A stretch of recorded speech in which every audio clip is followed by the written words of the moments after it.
Alrighty folks, up for sale is a 1968 Ford F250.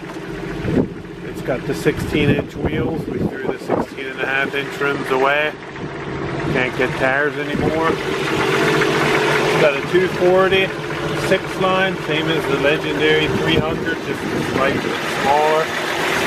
Lots of torque, brand new battery, all new hoses, new heater control, rebuilt carburetor, new windshield washer tank, new fuel pump, new oil filter, distributor cap, rotor, spark plug wires, coil, and all that good stuff.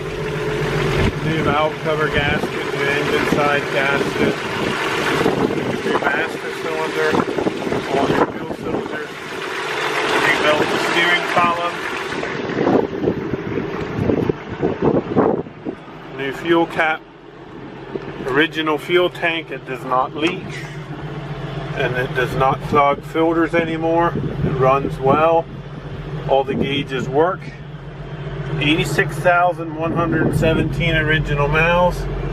Heater works, horn works, parking brake holds well, brakes are solid,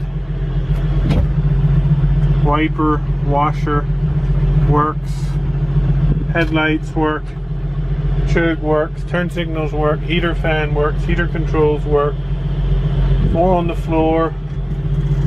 Actually it's like a low gear with 3 gears and then reverse. Got the floor mats, there's a rip in the seat.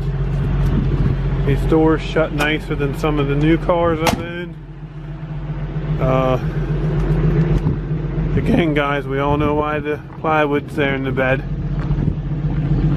The tailgate is like new, there's no rust under the bottom of it. Put a new muffler on. Brakes are 100% solid. The fronts are like brand new, the rears are 50%. We used to drive this thing every day. Now it was a couple times a week. It can sit for a couple weeks and she'll start right up.